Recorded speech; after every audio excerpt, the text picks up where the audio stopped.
Trauma 2 at Lakefront Regional never sleeps. The fluorescent lights hum. The air tastes like antiseptic and old coffee. The doors burst open and a gurney rolls in hard. A man mid-40s, gray-faced, breath shallow. The monitor jitters, then drops. Pressure is falling, someone says. Dr. Ethan Brooks steps in like he owns the room, but his fingers fumble with his gloves. Chest tube kit. We decompress. The patient coughs once weak, then goes still. Hold, a woman says. Dr. Natalie Pierce moves to the bedside. No rush. No apology. Her badge is flipped inward, name hidden by the fold of her coat. She slides an ultrasound probe against the man's chest. The screen blooms into grainy gray. Ethan's jaw tightens. Pierce, not now. Natalie does not look up. There is fluid around the heart. A nurse hesitates, eyes darting to Ethan. Nurse Denise Walker cuts in, voice sharp with authority. Get the pericardiocentesis kit. Now. Ethan's confidence flickers. He looks at the wound again, then at the screen. He says nothing. Natalie cleans the skin lines up the needle and angles it under the xiphoid with practiced precision. She draws back. Dark blood fills the syringe. The monitor steadies into a clean rhythm. The man inhales like he has been underwater and just found the surface. For a second, the room forgets how to speak. Ethan swallows. Where did you learn that? Natalie peels off her gloves and drops them into the bin. On the job, she says, and turns to wash her hands. Later, the hospital narrows to the supply corridor. Shelves, labels, boxes stacked in rows. Natalie restocks gauze and saline with the same care. Ethan passes with a phone in one hand. Pierce Trauma 1 is out of gauze. Handle it. He is gone before she can answer. Natalie closes the cabinet softly and keeps working. Denise appears at the end of the hall. She watches Natalie for a moment. You moved like you have done that 100 times. Natalie keeps her eyes on the shelf. Everyone moves when someone is dying. Denise's gaze drops to Natalie's wrist where a thin, pale scar peeks out. Natalie pulls her sleeve down, smooth and automatic. Her phone vibrates in her pocket. One message from an unknown number. Captain Pierce? It's been a long time. Natalie's grip tightens on a box of IV kits until the plastic crackles. She deletes the message, slips the phone away, and takes one slow breath that does not settle. If you are enjoying the story, please like and subscribe. Before we continue, I would love to know where you are watching from. Drop your city or country in the comments. Natalie slid the phone deeper into her pocket and faced the shelf again. Gauze on the left, saline on the right, IV kits, centered like someone had measured the space with a ruler. Her hands moved with quiet certainty, but her pulse kept tapping at her throat. Behind her, the corridor breathed. Ventilation hiss. Distant monitors. A cart squealed somewhere near radiology. The hospital woke up in layers, each sound stacking on the next, until silence became impossible. She finished the cabinet, latched it, and pushed the supply cart forward. A door banged open at the far end, and Dr. Thomas Hargrove stepped out of the conference room. White coat, open tie, loosened hair still neat in that controlled way that made him look more awake than everyone else. A cluster of residents followed him like ducklings. Hargrove's eyes landed on Natalie for half a second. Not on her face, more like on the cart. Pierce, he said, already walking. After huddle, swing by my office. Yes, Dr. Hargrove, she said. He nodded once, satisfied, and kept moving. In the main workroom, morning huddle gathered in a loose semicircle.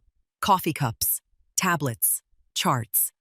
Ethan leaned on the counter with the easy posture of someone who believed the room belonged to him. Natalie took a spot near the back, close to the doorway, where she could leave without anyone noticing. Hargrove spoke without raising his voice. He never needed to. Today we tightened documentation. New compliance checks came down. We need clean charting, clean codes, clean handoffs. He pointed at a whiteboard covered in boxes and initials. Ethan, you are leading trauma. Denise, float between bays. I want nurses paired with residents for efficiency. Ethan lifted his chin. Got it. Hargrove looked down the list, then up again. We also need someone on inventory reconciliation. Supplies have been disappearing. We are burning through kits faster than our counts.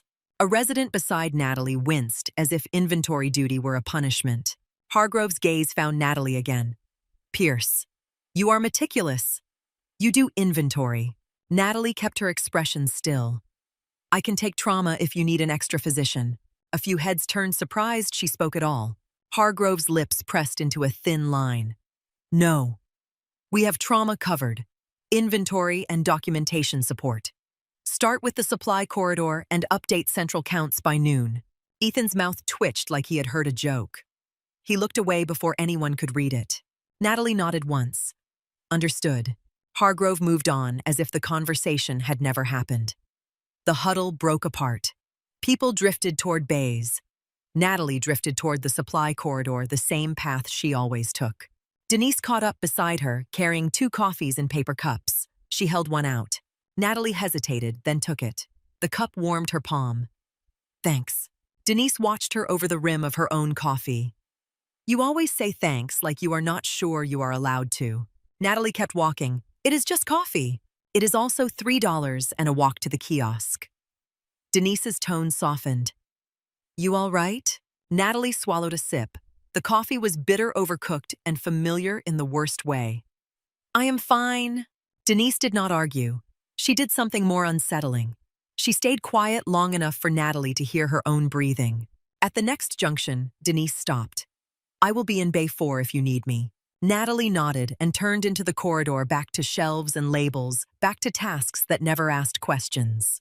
Inventory reconciliation meant lifting boxes, checking dates, scanning barcodes, writing numbers that made sense to no one except an auditor. Natalie worked quickly, but not carelessly.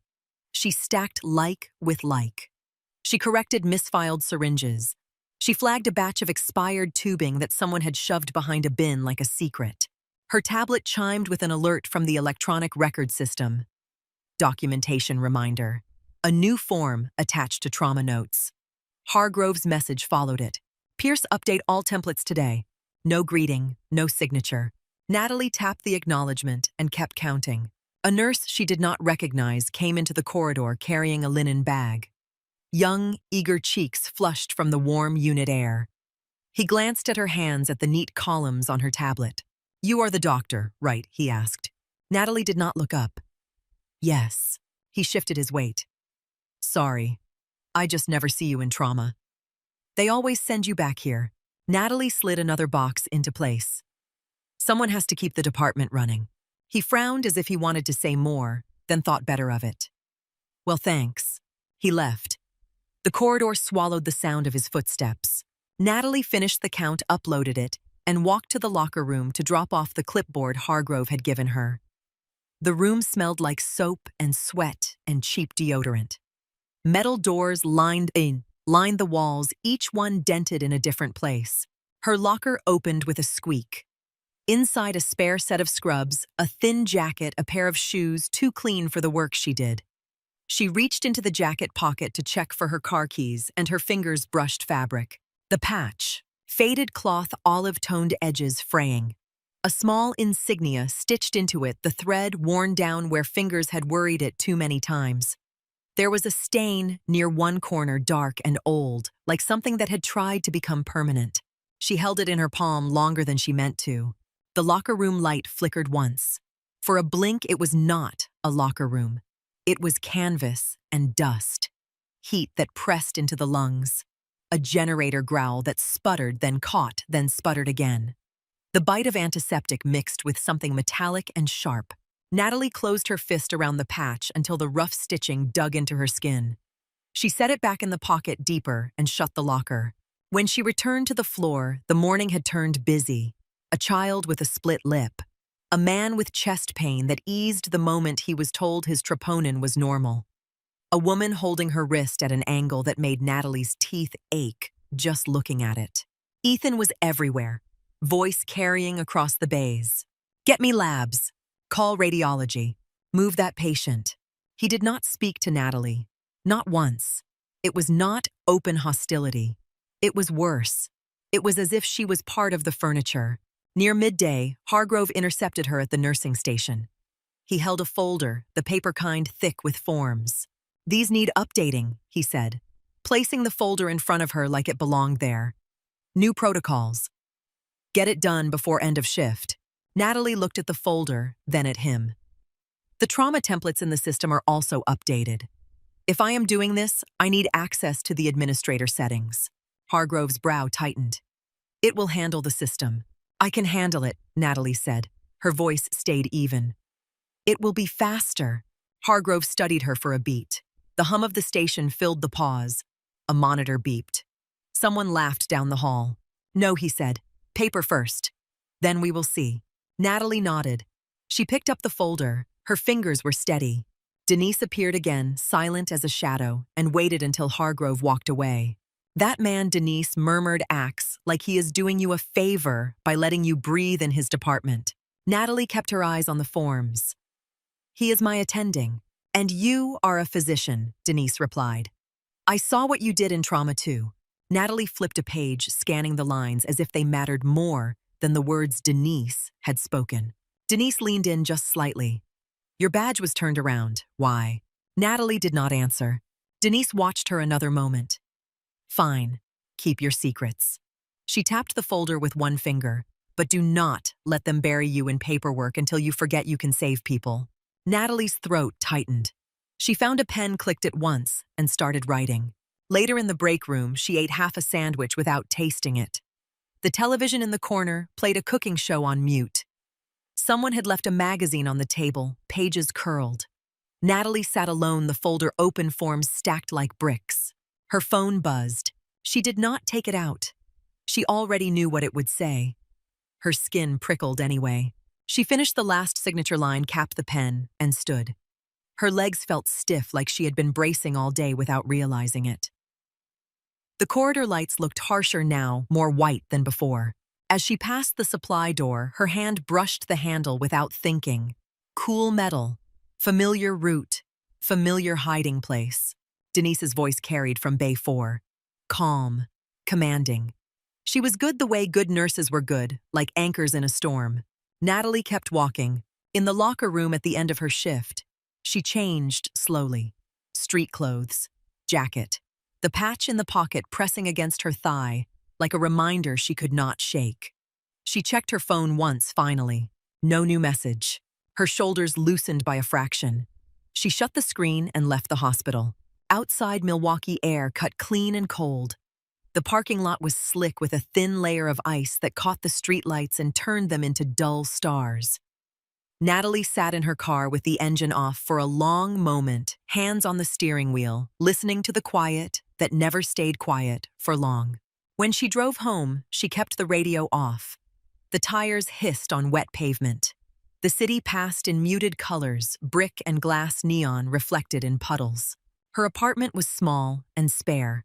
A couch, a table, a bed.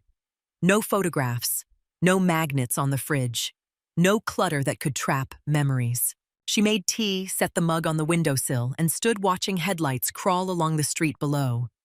Her reflection stared back from the dark glass eyes, tired mouth set. In the silence, her mind tried to fill the room with sounds it knew too well. Velcro ripping, gloves snapping, a voice calling for suction. A monitor flattening into a tone that kept going long after the room stopped breathing. Natalie closed her eyes and counted her breaths, careful and quiet, until the edges of the memories softened enough to let her sleep. Natalie woke before her alarm and lay still, listening to the building settle. Pipes clicked somewhere in the wall. A neighbor's footsteps crossed the hallway and faded.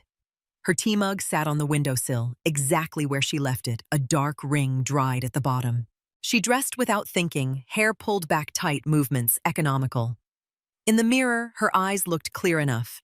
She kept her gaze on the practical things. Keys, wallet, hospital badge. She did not open the jacket pocket. She did not check the patch. Outside Milwaukee was all slate sky and wind. The parking lot at Lakefront Regional shone with a thin skim of ice that made every step feel deliberate. Inside, the warmth hit her face, and the smell of disinfectant wrapped around her like a uniform. She walked the supply corridor first. It was quieter there. The work was honest. You put things where they belonged. You made sure the next person had what they needed. You did not have to explain yourself. She had just finished restocking saline when a resident rushed past, eyes wide, panting. like he had run the whole way from trauma. Trauma 1 needs gauze and a suction canister, he said, barely slowing. Natalie nodded. I will bring it. He glanced at her badge, then away again. Thanks. Hurry. She loaded the cart with gauze, suction tubing, and a fresh canister. The plastic crinkled under her hands. For a second, she felt heat and dust instead of fluorescent chill. Her fingers paused, then kept moving. In Trauma 1, the room was loud. A man in work boots lay on the bed, face-pale lips turning blue at the edges. Someone had cut his shirt open, chest rising in small jerks. The monitor showed a jagged line that made everyone speak faster. He is in V-fib, a nurse said, voice tight. Ethan was there, already standing at the foot of the bed, with a look that tried to be calm and failed. Charge the pads. We shock. The man's hands clawed weakly at the sheet fingers, searching for something to hold. His eyes were open wide with panic, but not focused on anyone. Natalie stepped in and saw it in an instant, the tiny detail no one was reading because they were reading the machine. The chest was moving. The mouth was open. No sound was coming out. He is not in V-fib, she said. Ethan snapped his head toward her. Pierce, do not do this right now. Natalie did not raise her voice. He is choking. A nurse shook her head. He is cyanotic. The monitor is going crazy. The monitor is reading artifact, Natalie said. Look at him. Look at his throat. She moved to the bedside before anyone stopped her. One hand on the man's jaw, the other at his pulse. Fast, thready, still there. She tilted his head back. His mouth opened, saliva pooling. She slid 2 fingers in deeper than polite and felt something lodged hard. The man jerked and gagged, a weak reflex that told her his body was still fighting. Hold him, Natalie said, and a nurse, Denise, appeared at her shoulder and braced the man's head without hesitation. Natalie hooked the obstruction with her fingers and pulled. It came out with a wet snap, a chunk of meat or bread, half chewed and slick. The man sucked air so hard his whole chest jumped. He coughed, violent and alive, and color began to crawl back into his cheeks. The monitor smoothed out as if it had never panicked at all. The room froze on the exhale. Someone laughed once, shaky and relieved. Someone else whispered, Jesus. Ethan stared at the wad in Natalie's gloved hand, like it was a weapon. I had it, he said too quickly. Denise's eyes stayed on Natalie, not blinking. No, you did not. Natalie dropped the gloves into the bin and washed her hands at the sink water, running hot over her knuckles. The man's coughing filled the room behind her, harsh but steady. A nurse spoke to him gently, telling him to breathe, telling him he was okay. Ethan came up beside her, keeping his voice low. That could have been a code. It would have been, Natalie said, and turned off the faucet. If you shocked him. Ethan's face tightened, then shifted into something like a smile that did not reach his eyes. Good catch. Lucky. Natalie looked at him. Her gaze was steady. It was not luck. He swallowed, then stepped back like he had brushed against something sharp. Whatever. The guy is fine. Natalie dried her hands and walked out. The hallway swallowed the noise behind her. The fluorescent lights felt brighter than they should. She made it halfway to the supply corridor before the adrenaline left her and her hands remembered to tremble. Just a little. A faint shake at the fingertips that she hid by gripping the cart handle. Denise caught up, footsteps quick. You just saved him. Natalie kept walking. He is breathing. That is the goal. Denise stayed beside her. You knew exactly what it was. You did not even glance at the monitor. You watched him. Natalie's jaw tightened. That is what we are supposed to do. Denise made a small sound in her throat, the kind that meant she was not buying it. Most people freeze. Most people follow the noise. You did not. Natalie stopped at the supply door and let the cart roll to a halt. She faced Denise, careful with her expression. Denise lowered her voice. You move like you have seen people die fast. Natalie's breath caught on the edge of a memory. A tent flap snapping. A stretcher slammed down. A boy with sand in his eyelashes, lips, blue eyes too wide. The sound of gloves tearing open a kit. Someone shouting for suction. Someone shouting for more light. Natalie forced her focus back to the corridor. The shelves. The labels. The cart. I work in emergency medicine, she said. People die fast. Denise watched her for a long beat. All right. Natalie opened the supply door and pushed the cart through. Denise did not follow. Natalie was grateful for that. She finished the restock in silence. Gauze, suction tubing, saline. Each item returned to its place with a precision that felt like control. Her phone stayed quiet in her pocket, but she felt its weight anyway. Around midday, she sat at a computer station and updated forms Hargrove had assigned. Her handwriting was neat. Her clicks were efficient. The work was small and endless, like bailing water with a cup. Mikey sawed. Ethan passed behind her with a chart. He slowed just enough to speak without turning. Nice save earlier, he said as if tossing a coin. Natalie did not look up. Next time, check the patient before the monitor. He made a sound that could have been agreement, could have been dismissal. He walked on. Denise stopped by again and set a cup of coffee near Natalie's keyboard. Drink. You look like you forgot you are a person. Natalie glanced at the cup. Thank you. Denise leaned on the counter, studying her. Where did you train, Natalie? Natalie kept her tone casual. Chicago. Denise lifted an eyebrow. Which program? Natalie's fingers paused over the keys, then resumed. Northwestern. Denise nodded as if filing it away. You have a gap on your license record. Natalie's shoulders stiffened. She did not let it show in her voice. People take time off. Denise did not push right away. She watched the screen, then Natalie's hands. Time off for what? Natalie met her eyes. The air between them tightened. Personal, Natalie said. Denise held her gaze, then exhaled. Fair. She straightened, but she did not leave. They put you on inventory and paperwork. They act like you are lucky when you save someone. That is not about you. That is about them. Natalie's throat tightened in a way she did not like.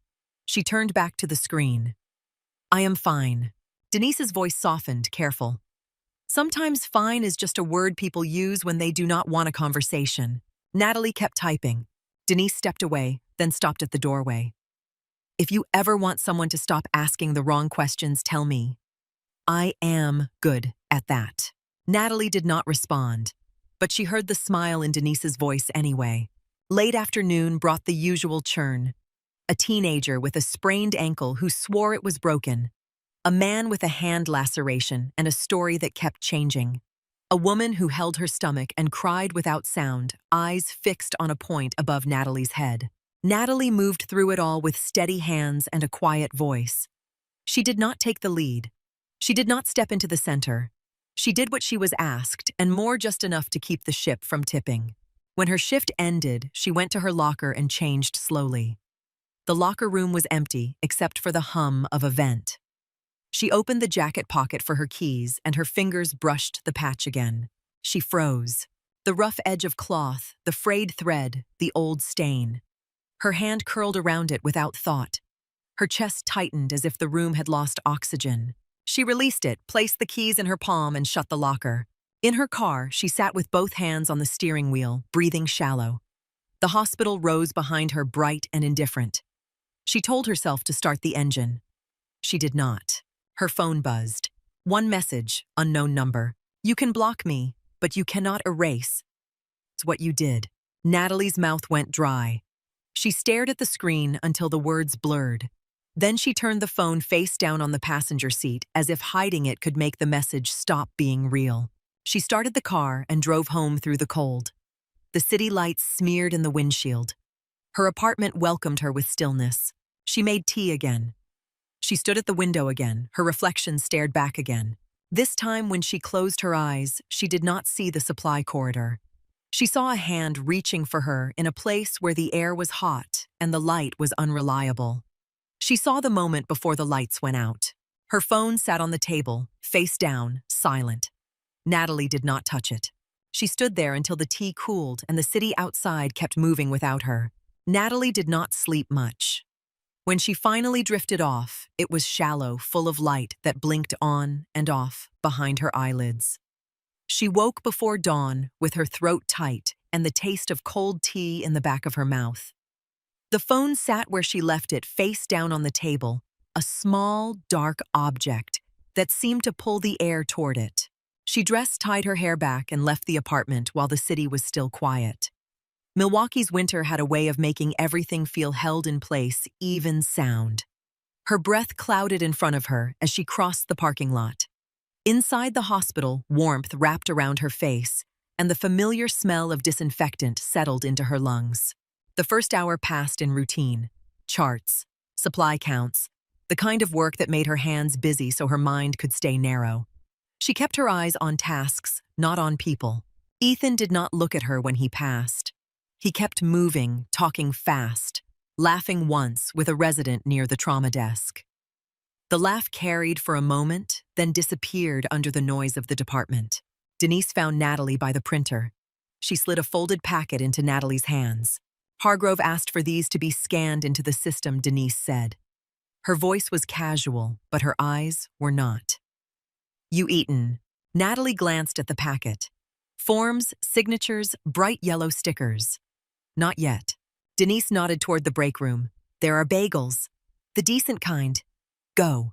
Natalie started to say no, then stopped. In a minute. Denise looked like she wanted to argue, then chose something else.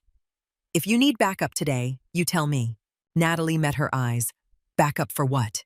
Denise's mouth tightened. For anything. Natalie did not answer. Denise walked away, leaving the scent of coffee and hand sanitizer in her wake. At 9:37, the sirens hit. Not one ambulance, 3. Then a fourth, followed by the sharp bark of a radio in the triage nurse's hand. Multi-vehicle collision, Interstate 94 near the Marquette, interchange. The paramedic's voice crackled through the speaker. We have 3 critical, 2 more en route. The sliding doors flew open. Cold air rushed in with the first gurney. A woman unconscious, blood at her hairline. A man with his leg twisted, wrong skin already turning gray at the foot. A teenager sobbing and trying to sit up while a medic pushed him down with a firm hand. The department snapped into motion. Shoes squeaked, gloves popped. A trauma bay curtain whipped back and stuck to the wall. Ethan stepped forward and raised his voice. All right, listen up. Trauma 1 and 2. Get the crash carts in. We need chest tubes and blood. Natalie was near the back of the surge, holding a clipboard she did not remember picking up. She watched the flow of bodies, the quick triage decisions, the way people moved around the beds, like water finding channels. A paramedic pushed a gurney toward trauma 2. The patient was a man in a heavy jacket, his face waxy and blank. The jacket had been cut away, and something metallic protruded near his sternum, twisted at an angle. Steering column. Natalie saw it and felt her stomach go cold. She stepped closer, eyes scanning. The wound was not a clean puncture. The sternum looked unstable. Breathing shallow, fast. Neck veins distended. Skin pale with a hint of blue at the lips. Tamponade. Ethan was already at the foot of the bed. Penetrating chest trauma. We need a chest tube kit. Now, move. Natalie spoke without raising her voice. That is not a simple penetration. Ethan did not look up. Not now, Pierce. Natalie moved to the patient's side and placed 2 fingers at the carotid. Weak, fast. She watched the chest. She watched the eyes half open, unfocused, like the man was drifting out of the room. The sternum is fractured, Natalie said. Possible cardiac contusion. If you put a chest tube in blindly, you risk perforating the pericardium. A nurse froze with a chest tube kit in her hands. Her eyes went to Ethan, waiting for permission to exist. Ethan's voice sharpened. We are losing him. Natalie looked at the nurse. Get the ultrasound, now. And I need a pericardiocentesis kit on standby. The nurse hesitated, a half second. Denise appeared at the doorway, face set. Ultrasound.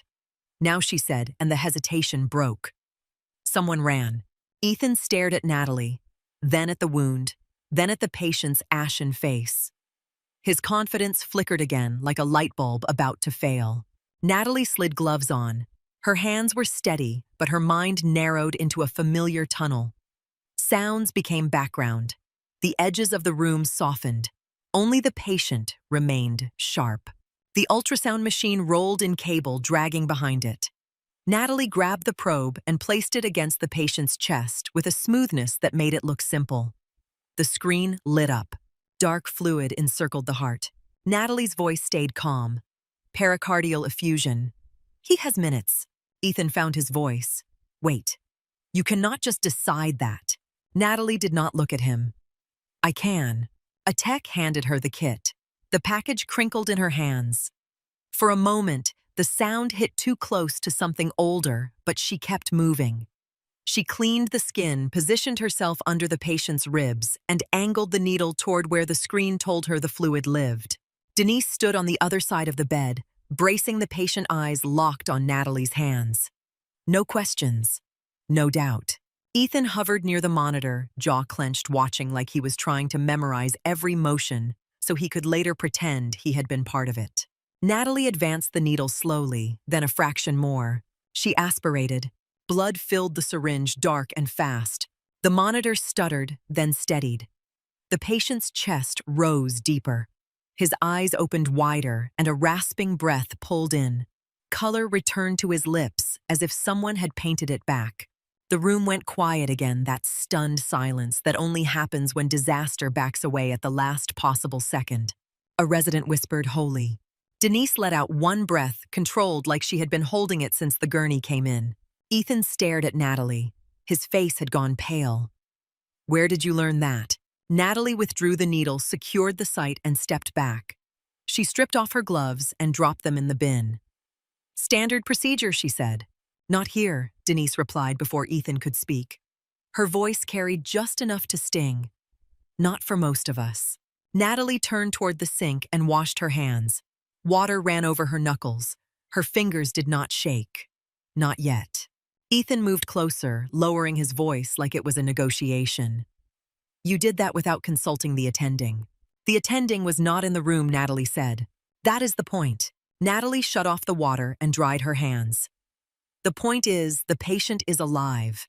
She walked out of Trauma 2 and into the corridor where chaos continued without pause. Another gurney rolled by. Someone shouted for O negative. A child cried in the waiting area, a raw sound that cut through everything. At the nurse's station, Dr. Hargrove stood with his arms crossed, watching. He had arrived sometime during the procedure. Natalie had not seen him. She noticed him now because his gaze pinned her in place. Dr. Pierce Hargrove said, "My office. Now." Natalie followed him without speaking. The hall felt too bright, too loud, as if every light had been turned up a notch. People watched her as she passed. Not openly, but enough that she could feel it on the side of her face. Hargrove's office smelled like toner and stale cologne. He closed the door and pointed at the chair. Natalie stayed standing. "You performed a pericardiocentesis in my emergency department," he said. Natalie's face remained still. "Yes. You did it without consulting me. The patient was crashing. That is not the only issue." Hargrove leaned back in his chair, studying her. "You have been here 6 months. You do inventory. You do documentation. You stay in the supply corridor. And then today, you perform an advanced procedure, like you have done it many times." Natalie's jaw tightened. "I have done it many times." Hargrove's eyes narrowed. "Where?" Natalie held his gaze. "My license is valid." "That is not an answer. It is the only one I am giving." Hargrove's voice softened, but the softness did not make it kinder. It made it sharper. "I am responsible for this department, for our patients and for the hospital. If something goes wrong, the question will be why I allowed it." Natalie's throat tightened. She kept her voice level. Something was already going wrong. He was dying. Hargrove tapped a file on his desk, the one with her name printed on the tab. "Your credentials are on file." "Yes. But there are gaps. 3 years site where you were not in a civilian program. No attending references from that period.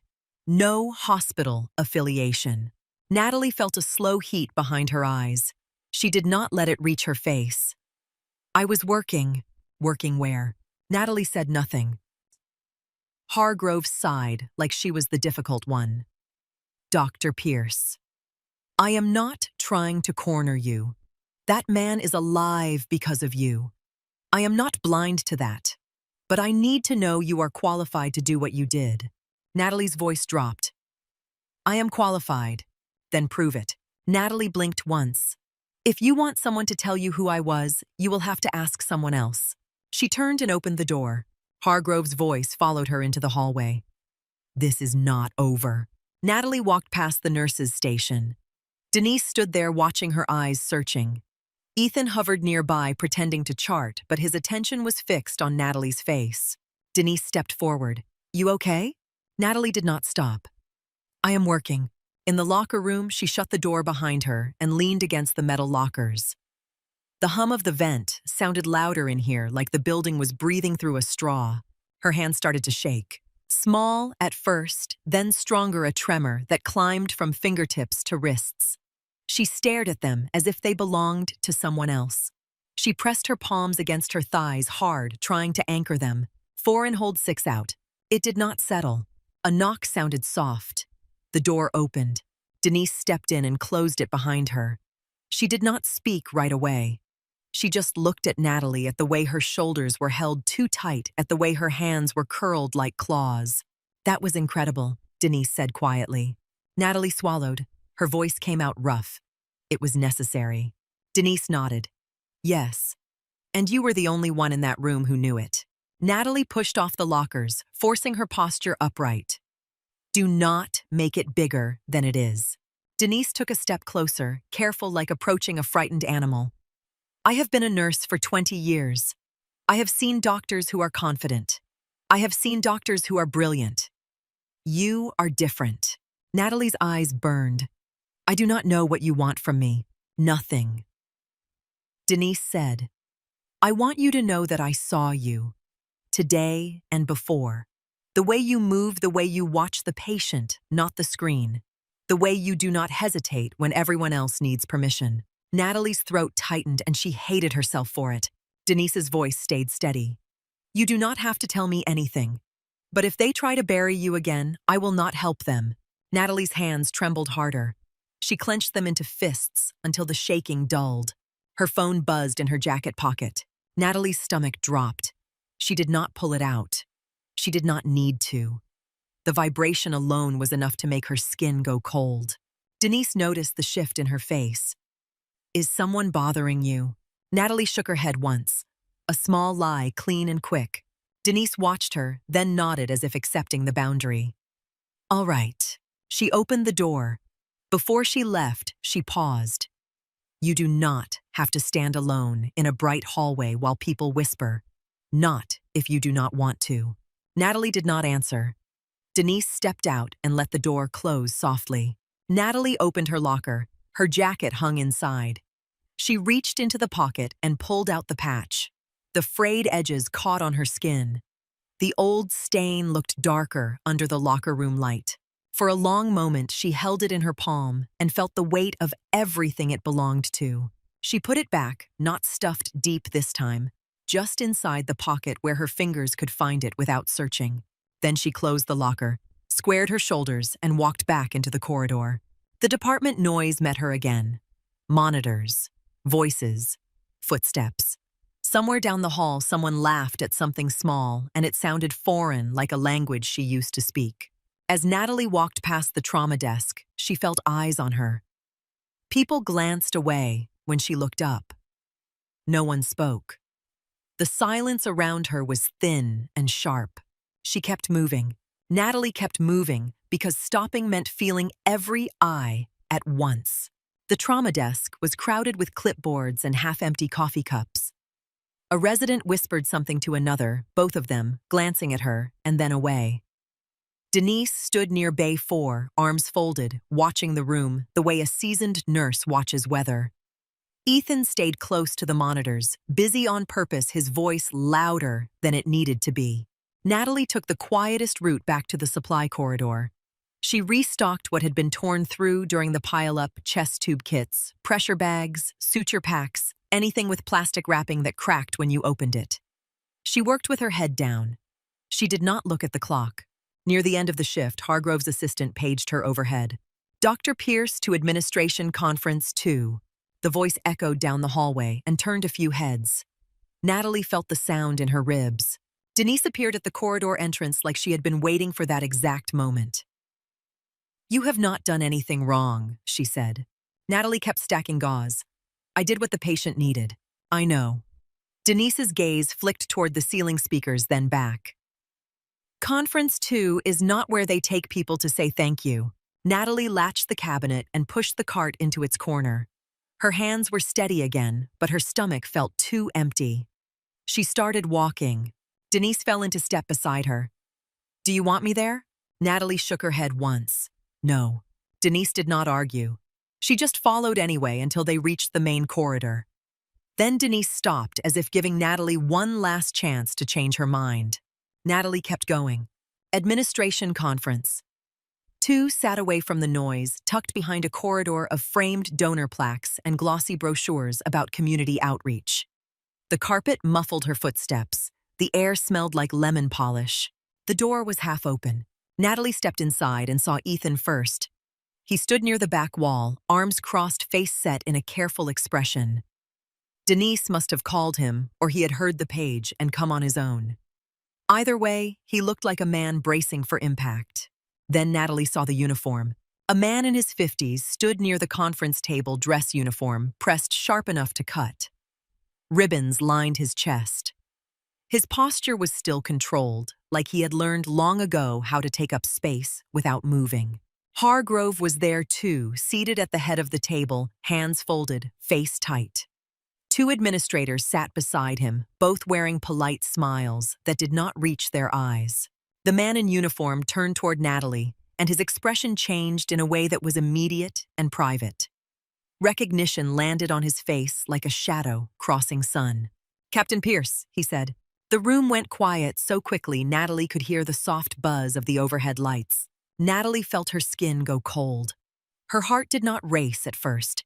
It dropped heavy like a stone. "Water. I think you have the wrong person," she said. The man took a step forward. His eyes were sharp, but not hostile. "No, ma'am. I do not." Hargrove cleared his throat as if he was about to take control of the conversation and was not sure where to start. "Dr. Pierce, this is Colonel Marcus Kane." Kane kept his gaze on Natalie. "Helmand Province. 2018. A convoy hit on Route Green. You were in the back of the vehicle, kneeling on a floor slick with blood and dust." Natalie's jaw locked. Ethan's eyes widened, flicking between them like he could not decide what to focus on. Kane continued, voice steady. "I had a sucking chest wound. A collapsed lung. You did a needle decompression while the driver kept moving and rounds were cracking the air. You told me to breathe with you. You told me not to close my eyes." Natalie's fingers curled against her palm. She felt the room tilt just slightly as if the floor had loosened. "I am not active duty," she said, and her voice sounded too calm for what was happening inside her chest. Kane nodded once, as if acknowledging a boundary. "No, you are not." Hargrove leaned forward. "Colonel, can you explain why you are here in my hospital, speaking to one of my physicians like this?" Kane's gaze finally shifted to Hargrove. The shift was small, but it made Hargrove look suddenly less in charge. "I came to speak with Dr. Pierce." Hargrove's mouth tightened. "About what?" Kane looked back at Natalie. "About a debt." Natalie's stomach turned. She heard the word debt and saw hands gloved reaching for clamps in dim light. She smelled burnt diesel. She tasted dust. Ethan swallowed hard. Dr. Pierce was in the army. No one answered him. Natalie turned slightly as if she could walk out without making a scene. Her shoulders felt too narrow for the room. Kane spoke again, softer now. "You can tell me to leave." "I will. But I needed you to hear it from me. You saved my life." Natalie kept her face neutral. "I did my job." Kane's eyes held hers. "You did it when no one else could." The administrators looked uncomfortable. One of them shifted papers that did not need shifting. Hargrove's stare sharpened, but he did not interrupt this time. It was as if he sensed control slipping and decided not to grab at it too obviously. Natalie took a breath. It snagged halfway. "I cannot do this," she said, not loud, just clear. She turned and walked out. Behind her, Ethan said her name, quiet and uncertain. "Natalie." She did not stop. The hallway outside felt longer than it had any right to be. Her footsteps sounded too loud on the carpet. She moved faster, leaving the donor plaques behind, leaving the polished air, heading for the only place in the building that always felt like concrete truth. The stairwell. She pushed through the heavy door, and the smell changed instantly. Cold cement, dust, a faint scent of metal. The sound changed too muffled and hollow, like the hospital had been wrapped in cloth. Natalie leaned her back against the wall and closed her eyes. 4 in. Hold. 6 out. The breath did not settle. Her chest tightened harder like a strap being pulled. She tried again. 4 in. Hold. 6 out. Her hands began to shake. Not the small tremor from earlier. This was deeper. It started in her fingers and crawled up her arms until her wrists felt weak. She pressed her palms to the wall, trying to ground herself. The cement was cold. Her throat burned. Her eyes stung. The door opened behind her. Natalie did not turn. She knew who it was by the weight of the footsteps, measured and sure. Kane spoke softly. "I am not here to hurt you." Natalie's voice came out tight. "Do not call me that." Kane stopped a few feet away. "Captain, do not." He waited. The silence between them was thick. Natalie opened her eyes and stared at the stairwell door across from her, focusing on the exit sign like it could give her instructions. Kane's tone remained careful. "All right, Dr. Pierce." Natalie's breath trembled. She hated the sound of it. Kane took one step closer, still leaving space. "You vanished. 3 years. No one could find you. Then I saw a name on a roster at Lakefront Regional, and I hoped it was you." Natalie let out a short laugh that held no humor. "Why?" Kane's answer was simple. "To say thank you." Natalie's head turned sharply. "That is it." "Yes." She stared at him, searching for the hook. The demand. The order. There was nothing in his face that matched those expectations. Only a kind of stubborn respect. Natalie's voice went flat. "You are wasting your time." Kane did not move. "You do not get to decide what matters to the people you kept alive." Natalie's eyes burned again. She blinked hard, angry at the moisture. Kane's voice softened further. "I heard you are working here as a ghost. Inventory. Paperwork. Staying out of sight." Natalie's jaw tightened. "That is what I want." Kane nodded slow. "Why?" Natalie stared at the cement floor, her hands curled into fists. She could feel the patch in her jacket pocket like a weight pulling her down. "Because I could not carry it anymore," she said. Kane waited. Natalie swallowed. The swallow hurt. "In Helmand, we ran a small surgical unit. 6 of us. We worked until time stopped meaning anything. Nights were worse. Always worse."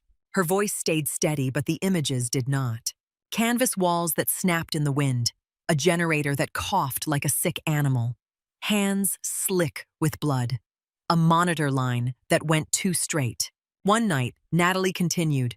"We got 4 casualties. One after another. Catastrophic injuries. We were splitting ourselves into pieces just to keep up." Kane's face shifted, the smallest sign that he knew this part was not easy to touch. Natalie's eyes fixed on a stain in the cement like it was a map. There was a kid. 19. Private First Class Miguel Torres. The name hit her own chest as if she had spoken it out loud for the first time in years. He had shrapnel to the chest. A torn artery. I had my hands inside him. I was clamping and suctioning and trying to hold his life in place with my fingers. Natalie's voice cracked. She stopped, jaw tightening as she forced it back together. The lights went out. She could hear it again, that sudden drop into darkness, the way sound becomes huge when sight disappears. "The generator failed," she said, each word sharp. 40 seconds before backup kicked in. 40 seconds is nothing. 40 seconds is forever. Kane did not interrupt. Natalie's eyes glistened now, and she did not wipe them. "In the dark, I lost my grip. I could not see. I could not find the clamp. I could feel the blood cooling, sliding over my gloves. When the lights came back, he was gone." Her breathing hitched. She hated the sound. "I called his mother," she said. "I had to tell her her son died, and my hands were the last thing he ever felt. I had to listen to her make a sound I will never forget." Kane's gaze stayed on her, steady, not pitying. "That was not your fault." Natalie's head snapped up. Her eyes flashed. "Do not say that." Kane held his ground. "I am not trying to erase what you feel. I am telling you the truth as someone who has been on the other side of that table. War breaks things. Equipment fails. People do their best in impossible conditions. Natalie's voice went low and fierce. I was responsible. Kane's tone remained even. You were there. That is what responsibility looks like. Natalie's breath shook. She pressed her thumb into her palm hard enough to hurt. Kane exhaled slowly. So you came home and tried to disappear. Natalie did not answer. She did not need to. Kane's eyes softened. I did not come to drag you back into anything. I do not have an ask. I do not have an order. I came because you saved my life, and I wanted you to hear from my mouth that I remember it. That I am here because you were good at what you did. Natalie stared at him. The words slid around inside her like water finding cracks. Kane added quiet but firm. And because I watched you in that conference room. You stood there and took the weight like you always do. Like you think you deserve it. Natalie's throat tightened again. Kane took one last step closer, still not crowding. Dr. Pierce, you are not invisible to the people you save. Natalie looked away. Her eyes stung. She let the tears sit there without falling, held in place by sheer will. Kane's voice dropped. I will leave you alone after this, but I needed to say it. Thank you. Natalie's lips pressed together. For a moment, she could not speak. Then she managed rough and quiet. You should not have come here. Kane nodded once. Maybe, but I did. He glanced toward the stairwell door. I will go back downstairs.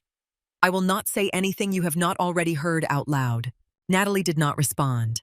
Kane paused at the door. Your hands kept me alive. I never forgot your face. He opened the door and stepped out. Natalie stayed where she was, back against the wall, staring at the cement floor. The hospital sounds seeped in through the crack under the door, muted, distant like a storm on the other side of a hill. Her phone vibrated once. Natalie did not check it. She reached into her jacket pocket and pulled out the patch. The frayed edge caught on her skin. The old stain looked darker in the stairwell light. She held it in her palm and felt her fingers stop shaking, not because she was calm, but because the shaking had run out of strength. After a long moment, she folded the patch carefully and slipped it back into her pocket. Then she straightened, wiped her eyes with the heel of her hand, and pushed off the wall. When she opened the stairwell door, the hospital noise hit her full force. Voices, monitors, the metallic rattle of a gurney wheel. Somewhere nearby, a call bell chimed and chimed again until someone answered it. Natalie stepped into the hallway. Denise stood at the far end, watching, her face unreadable. Ethan hovered near the nurse's station, tense, eyes wide, like he was seeing a person he had not bothered to look at before. Natalie walked past them without stopping. She did not hurry. She did not slow down. She simply moved through the fluorescent light as if it belonged to her. Natalie walked past Denise and Ethan without meeting either of their eyes. Her shoes carried her through the bright corridor and into the usual noise, as if the building could swallow anything if she kept moving. The ER did not pause for private storms. A call light blinked. A monitor beeped. Someone asked for a blanket. Someone cursed when a printer jammed. At the trauma desk, Ethan tried to speak once. His mouth opened, then closed. The words died before they became real. Denise stayed still, watching Natalie's shoulders the way they held tension like armor. Natalie did not go back to the supply corridor. She went straight to a computer station, pulled up charts, and worked until her shift ended. She completed orders that needed completing. She wrote notes that sounded like any other physician's notes. In her chest, the staircase scene replayed in flashes, not as images but as pressure. The uniform. The name. The sound of the word captain landing in a quiet room. When she left that night, she kept her head down in the parking lot and started her car before her hands could hesitate. Snow had begun to fall, thin and restless, catching on her windshield and melting into streaks. She drove home with the radio off. At her apartment, she did not make tea. She stood at the window for a long time, watching the streetlights glow on wet pavement. Her phone stayed face down on the table. The patch sat heavy in her jacket pocket. She did not take it out. She did not need to. She could feel the frayed edge through the fabric like a splinter she could not remove. Sleep came late and brittle. When morning arrived, it arrived the same way it always did in Milwaukee. Gray light and cold air that made your lungs feel sharper. Natalie entered Lakefront Regional before sunrise. Badge-clipped hair pulled tight, face calm. Inside, the warmth hit her cheeks, and the smell of disinfectant settled into her throat. Denise found her near the trauma desk, holding a cup of coffee. "You are early," Denise said. Natalie accepted the cup without a word. Her fingers warmed around it. Denise studied her face. "You look like you did not sleep." Natalie kept her gaze on the board that listed bays and patients. Names, ages, chief complaints. The small, ordinary language of a place that never stopped hurting people. "I slept enough." Denise did not press. She shifted closer, lowering her voice. "Hargrove is in his office with administration." Natalie did not react. "Why?" Denise's eyes flicked toward the hall. "There was a call last night. A man in a suit came in, asked for you by name. He did not give his. He left a card at the front desk." Natalie's throat tightened. She took one sip of coffee. It tasted burnt and comforting and wrong. "Where is the card?" Denise shook her head. "Front desk. I did not grab it. I did not want to bring it to you in front of people." Natalie nodded once. She turned back toward the workroom, refusing to let her feet speed up. That was when the first SUV pulled into the ambulance bay. It rolled in slow, deliberate tires, quiet on the pavement. Then a second. Then a third. Black vehicles with tinted windows and government plates that looked out of place among the sedans and delivery vans. They parked in a neat line as if someone had measured the space. People noticed. They always noticed the wrong kind of attention. A medic paused mid-sentence at the ambulance doors. A resident leaned toward the window and squinted. Someone in registration whispered, "Who is that?" The ER felt different, not quieter exactly, but tighter, like the air had been drawn inward. The SUV doors opened in a sequence that was too coordinated to be accidental. Men and women stepped out in dark suits, moving with purpose, earpieces visible against their collars. They scanned the entrance before they walked, eyes alert, hands free. Then a woman exited the second vehicle. Mid-40s hair, pulled back posture, straight expression, calm, in a way that did not invite negotiation. A State Department badge hung from her belt, clipped in plain sight. She walked toward the hospital doors like she belonged there more than anyone else. Hargrove appeared at the nurse's station, face set. An administrator trailed him, trying to look composed and failing.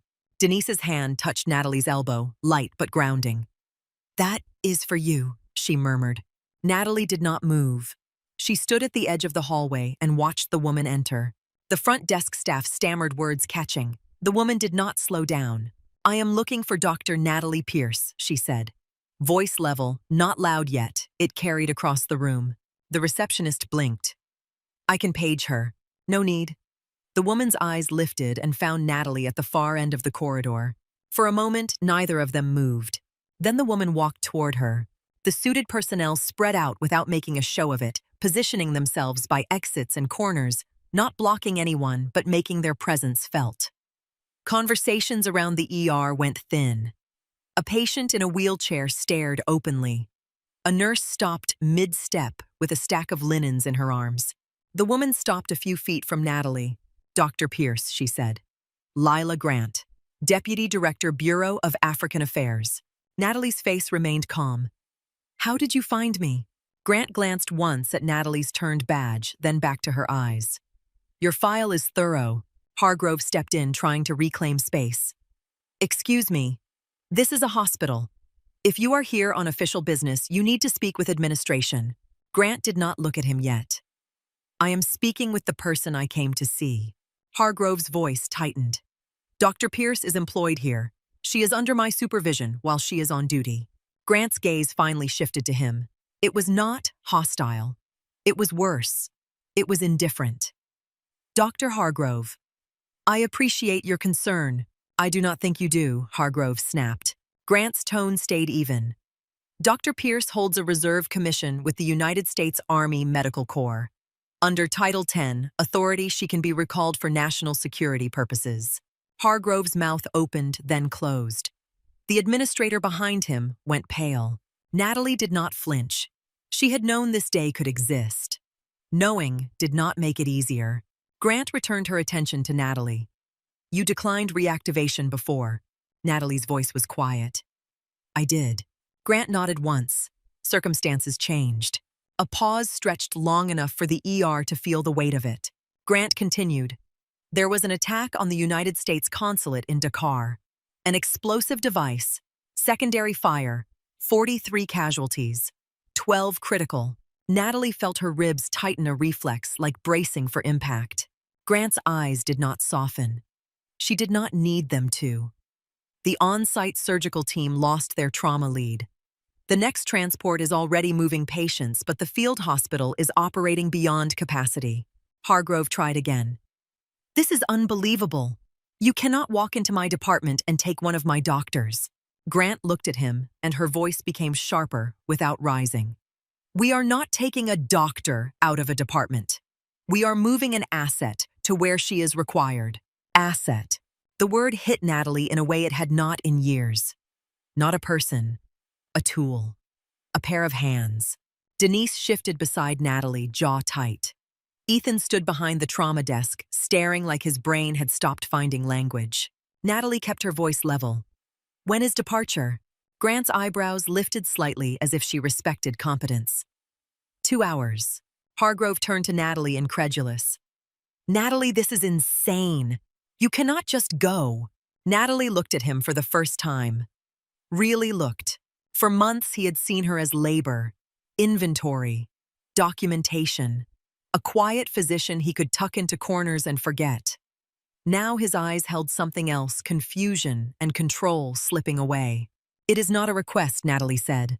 Hargrove shook his head. You work here. Natalie's lips pressed together. I have been working here. That has not stopped anyone from deciding what I am for. Hargrove's face tightened at the accusation. He tried to speak, but words came out thin. We can talk about assignments. We can fix that. We can put you where you belong. Natalie heard Kane's voice in her head, not the words, just the steadiness. You do not get to decide what matters to the people you kept alive. Grant watched Natalie with a professional patience. We have a full surgical kit loaded, blood supply arranged, security clearance already processed. If there is anything personal you need, you have 15 minutes. Natalie's hand slid into her jacket pocket without thinking. Her fingers brushed the patch. Rough cloth, frayed edge, old stain. She pulled her hand back out. I will need my stethoscope, she said, because it was easier to name something small. Grant nodded. That can be arranged. Natalie's gaze flicked across the ER. A patient being wheeled in. A nurse adjusting an oxygen mask. Denise, standing like a wall watching Natalie more than the State Department official. Ethan, holding a chart he was not reading.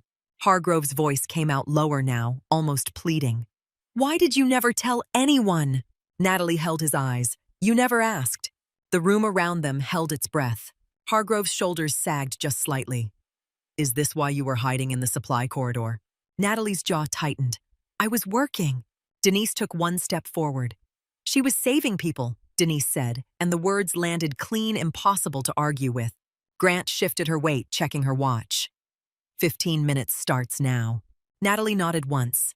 She turned and walked toward the locker room. Denise followed a few paces behind, not crowding, just present. Ethan started to follow too, then stopped, caught between shame and fear of getting in the way. In the locker room, Natalie opened her locker and stared at the jacket hanging inside. For a moment, she did not move. The hum of the vent filled the silence. Denise stood near the door, giving Natalie space. Do you want me to come with you? She asked. Natalie shook her head. No. Denise's eyes glistened, though her voice stayed steady. You are not a ghost, Natalie. Natalie did not answer. She reached into her locker, grabbed her stethoscope, and slipped it into her bag. Her fingers brushed the patch in the jacket pocket. She paused, then pulled it out. Denise's eyes went to the cloth, the worn insignia, the stain. Natalie looked at it for a long moment. Then she folded it carefully and placed it in her bag, not hidden, not shoved into a dark corner, just placed like an object that had earned its space. She closed the locker. When they walked back into the ER, the suited personnel were waiting near the entrance. Grant stood with her hands clasped, calm and efficient. Hargrove was there too, face tight, struggling to find the right posture for a situation that did not belong to him. Natalie walked past him. "Dr. Pierce Hargrove said," and his voice caught on the title as if he had not used it enough. "If you come back, we need to talk." Natalie stopped for the first time since Grant arrived. She turned her head slightly, not fully facing him. "If I come back," she said quietly. Hargrove swallowed. He nodded once. Natalie continued. At the entrance, Denise stood a few steps back, eyes wide, trying to hold herself together. Natalie turned toward her. Denise's mouth opened, then closed, as if any sentence would be too small. Natalie's voice was low. "Thank you." Denise nodded, a quick movement like a promise. Natalie walked out into the cold morning. The SUVs waited with their engines running. Grant opened the rear door of the nearest one with a practiced motion. Natalie stepped inside without hesitation. The seat leather was cool under her palm. The door closed, sealing out the hospital noise. Through the tinted window, she saw Lakefront Regional recede a fraction as the vehicle pulled away. Her phone vibrated in her pocket. Natalie did not look at it. She stared forward, jaw-set, hands still holding herself together by force of habit while Milwaukee blurred past in gray and white. The SUV rode low and quiet, tires hissing over wet pavement. Milwaukee slid past in gray blocks and streetlights, then thinned into highway and winter fields. Natalie kept her eyes forward. The tinted glass turned the world into muted color, like someone had dialed the city down. Across from her, Lila Grant sat with a slim folder on her lap, posture, straight hands steady. Two agents faced outward, watching the road, listening to their earpieces. No one tried to make small talk. Natalie's phone vibrated again in her pocket. She did not reach for it. She could feel the insistence through fabric. She pressed her thumb against the seam of her bag until the pressure grounded her. Grant opened the folder and slid a laminated badge across the seat toward Natalie. "Temporary travel credential," Grant said. "You will need it at the hangar." Natalie glanced at the badge, then at Grant. "How many are critical?" 12, Grant replied. 43 total casualties. Blast injuries. Burns. Shrapnel. Secondary collapse injuries from the stampede. Natalie's mouth went dry. "Do we have blood on site?" Grant flipped a page. "Packed red cells and plasma are already staged. A transport team is bringing additional units. The field hospital has generators and a backup generator." Natalie's throat tightened at the word generator. She kept her face still. "How reliable?" Grant looked up, catching the change in Natalie's eyes. "Reliable enough." Natalie nodded once. "That is not an answer." Grant held her gaze for a beat. Then she said, "We are arranging a second redundant power source and portable lighting. Your request was already made." Natalie did not remember asking, not out loud. She realized her fingers had curled around the bag handle as if it were a railing. The SUV turned onto a service road. Fencing, security lights, a guarded gate. An agent leaned out, flashed credentials, and the gate swung open. The vehicle rolled toward a hangar where a military transport plane waited, wide and blunt engines already humming. Natalie stepped out into the cold, and the wind cut at her cheeks. The roar of the engines filled her bones. A crew chief approached, uniform, crisp eyes alert. "Captain Pierce," he said, and the title hit like a slap. Natalie's jaw tightened. She looked at Grant. Grant's expression did not change. "Use whatever name you need to function," she said quietly. "We are on a clock." Natalie's breath fogged.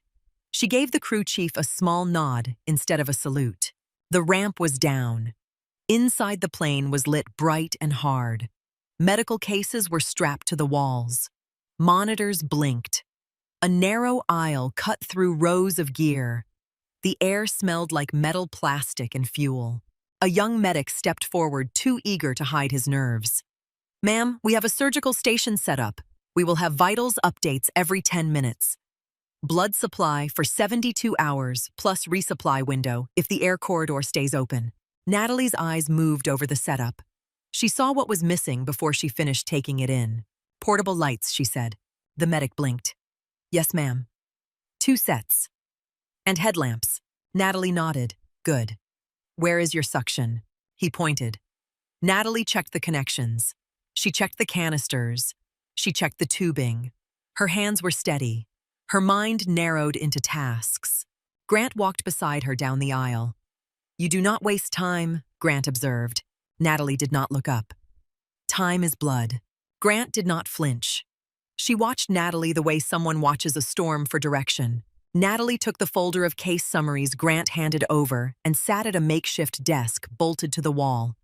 She spread the pages out in a neat fan, 12 names, 12 ages, 12 lists of injuries written in clipped clinical phrases that did not capture the smell of smoke or the sound of screaming but hinted at it. She read the first page twice. Male, 31. Penetrating abdominal trauma suspected bowel perforation. Hypotension. Second page. Female, 26. Blast injury burns to torso and arms airway compromise. Third. Male, 19. Shrapnel to chest, possible hemothorax unstable. 19. Natalie's fingers paused on the page. For a moment, the hum of the engines thinned and she heard another sound, distant and familiar, the way a monitor sounds when it is too late. Her hand tightened on the paper until it creased. She released it.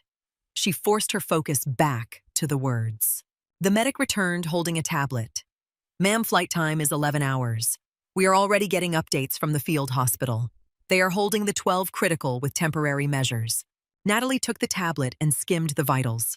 Numbers. Trends. Each line, a thread.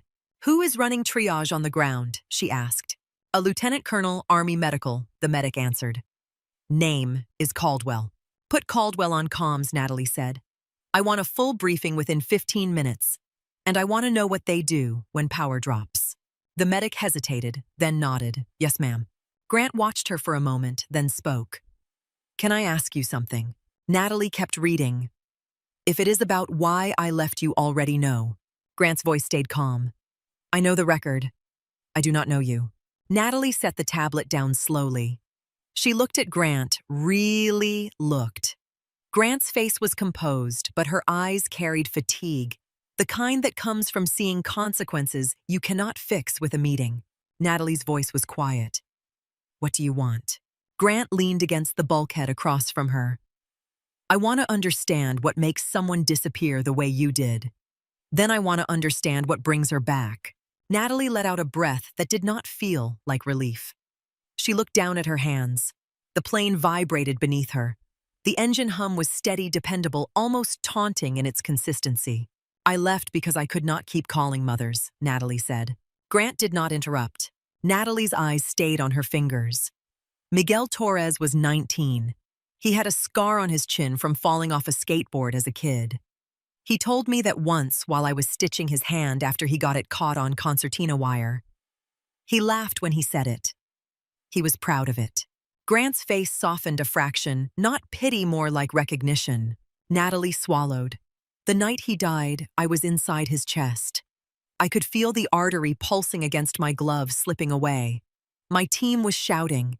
We had 4 tables going. People were running.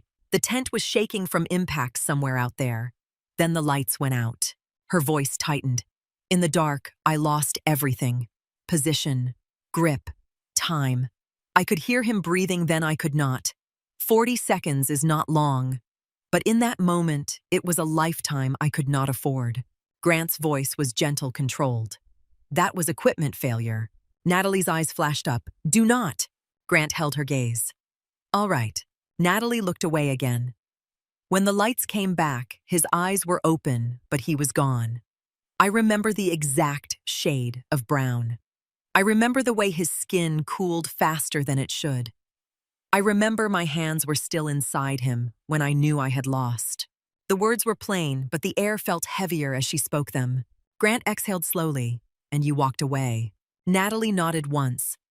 I came home and tried to be small. I thought if I could do work that did not matter, then I could not break anything. Then I would not have to feel a life slipping out of my hands. Grant's gaze dropped to Natalie's bag, where the edge of the folded patch pressed against the zipper seam. She did not comment. The medic returned, interrupting gently. Ma'am, comms are up. Lieutenant Colonel Caldwell is on. Natalie straightened. The softness in her face vanished. She stood and took the headset like it belonged there. "This is Dr. Pierce," she said. "Give me your critical list and your limiting factors." A tired voice came through the speaker, clipped and urgent. "Thank God. We have 12 critical 4 will not last the night without definitive intervention. We have 1 OR tent functional, 2 tables. Blood is rationed. Power is stable, but we have had surges." Natalie's eyes closed for a half second. Then she opened them. "Tell me your power redundancy." A pause. "Primary generator and 1 backup. Backup is older." Natalie felt her jaw tighten. "Then we treat backup as unreliable. I want headlamps on every provider. I want portable lights charged and staged. I want manual suction ready. I want your best tech assigned to power monitoring only. No other tasks." Caldwell's voice sharpened with attention. "Understood." Natalie continued, voice steady. "Start triage tags now, not later. Red, immediate. Yellow, delayed. Assign teams to each critical and keep them with the patient. No floating. I want the field to stop bleeding before I get there."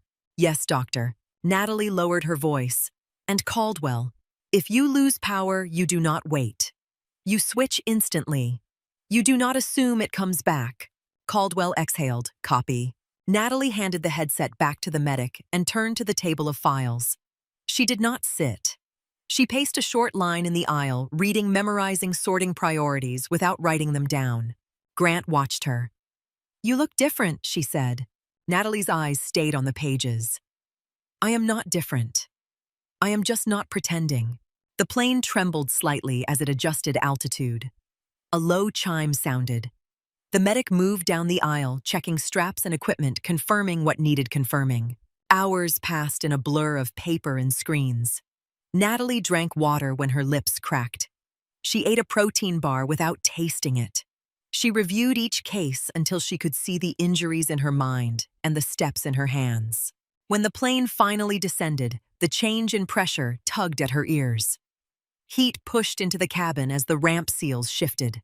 The medic's voice came through the intercom with controlled urgency. 10 minutes to landing. Natalie stood and tightened her gloves in her pocket, not putting them on yet. She checked her stethoscope. She checked her headlamp. She checked the portable light batteries. Her movements were fast, but not frantic. The wheels hit the runway with a heavy jolt. The plane taxied. The ramp began to lower. Heat and dust poured in. Outside, the air was thick with smoke and diesel. The light was harsh white and brutal. The field hospital sprawled beyond the runway tents in rows, vehicles idling, people moving fast with their heads down. Generators growled like animals. Natalie stepped off the ramp and felt the ground vibrate under her boots. A man in uniform approached, face lined with exhaustion rank visible at his collar. "Dr. Pierce," he said, and his relief was clear even through his control. "Caldwell. We are barely holding." Natalie nodded once. "Show me." They walked fast across hard-packed dirt. The noise rose as they neared the tents, voices calling orders, monitors, beeping, the sharp snap of gloves, the rattle of a gurney wheel over uneven ground. Inside the main tent, the air was humid with sweat and antiseptic layered over smoke that clung to everything. Rows of patients lay under harsh lights. Nurses moved with a precise urgency born of necessity. A young surgeon looked up as Natalie entered, eyes widening. Natalie paused for one heartbeat, taking it in, letting her brain map the room. Then she moved. "I need your best nurses," she said to Caldwell. "Blood staged at both tables. Airway cart here. Suction on both sides. I want headlamps on everyone in the OR tent. Now." Caldwell nodded and started shouting orders. Natalie stepped to the first gurney. A young woman, early 20s, shrapnel peppered across her torso, bandages already soaked through. Her breathing was shallow. Her pulse fluttered under Natalie's fingers. Natalie looked at the nurse beside her. "What is her name?" Amara, the nurse said quickly. 22. Blast wave and shrapnel. She has been dropping pressure. Natalie met Amara's unfocused eyes for a second. "Amara, I am Natalie. I am going to help you breathe and stop the bleeding." Amara's lips moved, no sound. Natalie turned to the team voice steady enough to cut through the chaos. Prep or one. We go now. Natalie scrubbed in at a sink, bolted to a folding table, water splashing onto the floor and darkening the dust. Her headlamp sat on the counter beside her gloves. She did not put it on yet. She listened first. The generators outside the tent growled in a steady rhythm, a low mechanical breathing that held the whole place together. Every few seconds, the lights trembled, just a faint flutter, like a warning. Caldwell stood at the tent entrance, barking assignments. 2 units of O negative to OR1. Airway cart stays in the center lane. No one moves it unless Dr. Pierce says so. A nurse handed Natalie a gown. We are ready. Natalie stepped into it, tied and pulled her gloves on with a snap that cut through the noise. She clipped the headlamp around her forehead and clicked it on. The beam struck the table bright and clean. Amara lay under the lights, her skin-damp lashes stuck together. Her pulse fluttered under the monitor leads. A nurse leaned close to her face. Amara, you are in surgery. Keep breathing. Amara's lips moved a whisper, lost in the tent. Natalie placed a hand on her shoulder, firm enough to be felt. Stay with me. The team moved because her voice moved them. Instruments appeared where they were needed. Suction tubing was checked, then checked again. Someone called out pressure and pulse in a steady cadence like counting time. Natalie made the first incision, and the world narrowed to tissue and blood and the simple truth of anatomy. Bleeders announced themselves. She clamped, packed, suctioned. Her hands did not rush. They did not hesitate. They did the next right thing, then the next. The lights flickered. Natalie did not look up. Headlamps, she said. Every provider in the tent already had one on. Beams snapped into alignment, turning the table into a bright island, even as the overhead lights wavered. The generator coughed, caught and steadied. The room did not lose a beat. A young medic, sweat on his forehead, watched from the side with wide eyes. Hold pressure there, Natalie said without turning. Do not let go. Yes, ma'am, he breathed, and his hands tightened on the gauze. Amara's pressure dipped again. 2 more units, Natalie said. A nurse was already hanging them. Hours blurred. When Amara was finally stable enough to move, her skin had a different color. Not healthy, not yet, but alive. Natalie stepped away from the table and stripped off her gloves. Blood had dried at the edge of her sleeve. She scrubbed her hands again, fast, methodical. She did not savor the moment. Another gurney was already rolling in. The next patient was a man with burns across his chest and soot in his nostrils. His airway was swelling by the minute. Natalie looked at his face and saw a countdown. Tube him now, she told the anesthetist. Do not wait. The anesthetist nodded, tense. We are set. The lights trembled again. Natalie's eyes went to the portable lamps lined along the tent wall, fully charged, ready. She felt a tightness in her chest ease by a fraction. Outside the OR tent, Caldwell caught her as she stepped into the lane between beds. We just got 2 more reds from the city hospital, he said. But we are still short. Natalie took the clipboard from his hand and scanned the list of the 12 critical. Names, injuries, vitals. Each one a thread stretched too tight. Ration by likelihood, she said, voice low. No hero transfusions into a body that cannot hold it. Use it where it changes the outcome. Caldwell nodded grim. Understood. A nurse jogged up. Dr. Pierce, patient 7 is dropping pressure. Abdomen is rigid. Natalie handed the clipboard back and moved. She did not remember sitting down. She remembered washing her hands so often her knuckles cracked. She remembered drinking water in quick pulls from a bottle handed to her by someone whose name she never caught. She remembered the smell of smoke that clung to skin and hair, no matter how many times you wiped down. At some point, a generator surged and the overhead lights went out for a heartbeat. The tent did not go dark. Headlamps kept the field lit. Portable lamps flooded the corners. Suction stayed on because manual suction was already staged, hands already on it. Natalie felt the old memory reach for her and found nothing to grab. She kept working. Caldwell met her eyes across the tent and gave one small nod. Acknowledgement, not celebration.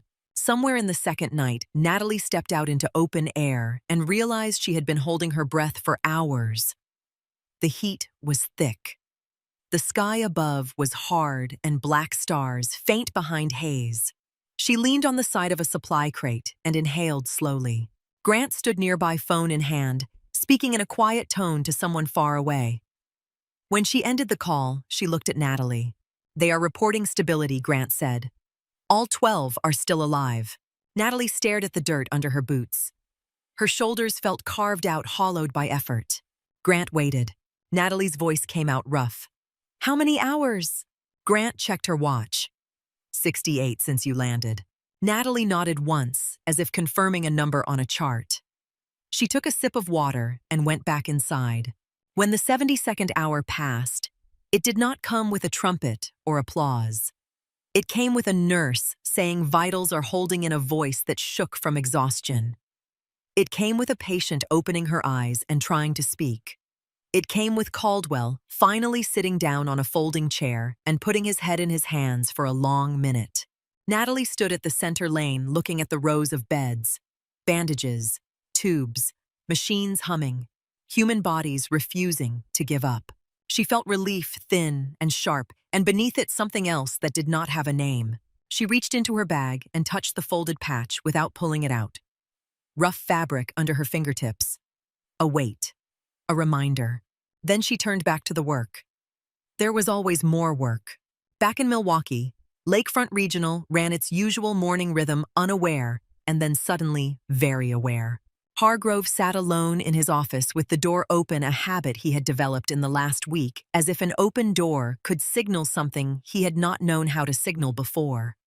A news site glowed on his laptop screen. He had clicked the headline once, then again, reading it twice, like repetition could change the meaning. U.S. Army Reserve surgeon stabilizes 12 critical after Dakar consulate attack. A photograph sat beneath the text.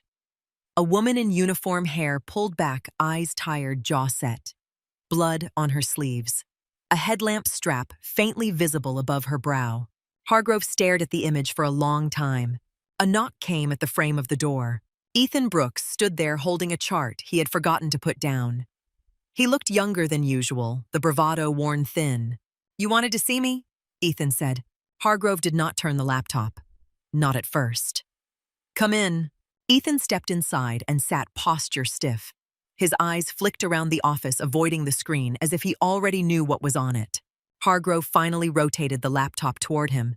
Ethan leaned forward, his face drained as he read. His mouth opened, then closed. "That is her," Ethan whispered. Hargrove watched him closely. "Yes." Ethan swallowed. "I did not know." Hargrove's voice was quiet, controlled.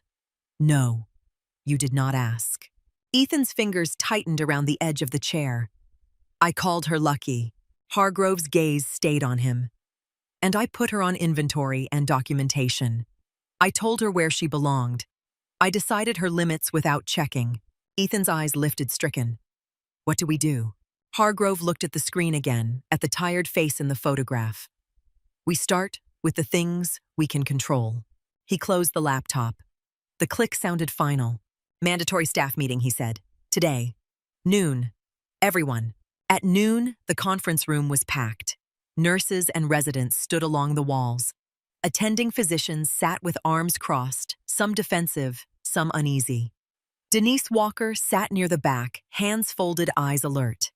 She had a printed copy of the article in her bag corners, already worn from being handled. Hargrove stood at the front. He did not wait for the room to settle. He did not perform. "You all know Dr. Natalie Pierce," he said. A murmur moved through the room. You knew her as someone who did inventory, someone who did paperwork, someone who stayed out of the way. Hargrove's gaze swept the room, landing on faces that shifted under it. Some of you assumed that was her level. Some of you treated her like it was. He held up the printed article. The paper looked out of place in his hands, like something heavier than it should be. She was recalled to assist after an attack overseas. 12 critical patients, all 12 stabilized.